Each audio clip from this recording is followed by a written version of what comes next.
Today we stand with thankful hearts, a precious gift, a brand new start. You knew this child before first breath. Your love has conquered life and death. Every heartbeat, every smile, you've been faithful all the while. With grateful hands and trusting hearts, to you, oh Lord, this journey starts. Yung basbas, yung pagiging Diyos sa kanyang buhay simula sa araw na ito, na ikaw na Diyos na dakila ay papatnubayan mo siya. Tunay nga, Panginoon, na dakila ka sa buhay ng mag-asawang ito. Kaya kami po ay naniniwala na sa pamamagitan ng aming panalangin ay tutuginin mo ang lahat ng bagay nito. Pangunahan mo, Panginoon, si Astrid at sa kanyang buhay ay patuloy na maranasan niya ang pangunguna mo at pag-iingat.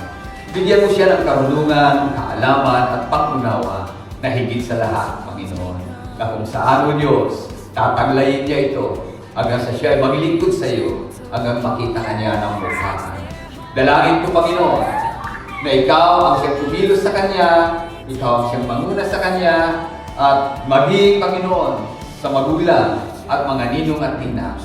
Tunay nga, Panginoon, ikaw ang siyang gumabay sa kanila, magbigay sa kanila, Panginoon, ng tamang ehemplo upang sa gayon sa paglaki ng batang ito ay patuloy, Panginoon, na maranasan niya ang iyong dakilang biyaya. Kaya sa pagkakataong ito, ikaw, Jaya Astrid, ay aking tinatalaga sa Diyos sa buhay sa pangalan ni Jesus, sa pangalan ni Jesus.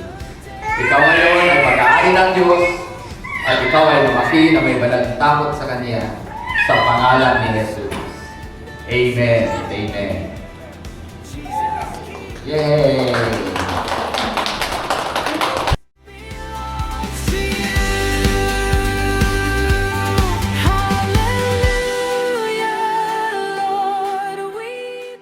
In the year of the Lord 2025 at Taguig City, daughter of spouses Joey Albert Y. Lemita and Michelle B. Lemita, in accordance to the scripture as exemplified by the Lord Jesus, the day his parents brought him in the temple to present to the Lord. Luke chapter 2 verse 22. This day we commit ourselves to the Christian nurture of Jaya Astrid, entering to the commitment of E4 Ministries Incorporated as part of congregational worship on July 5, 2026. Signed, parents and the sponsors sa Karawan.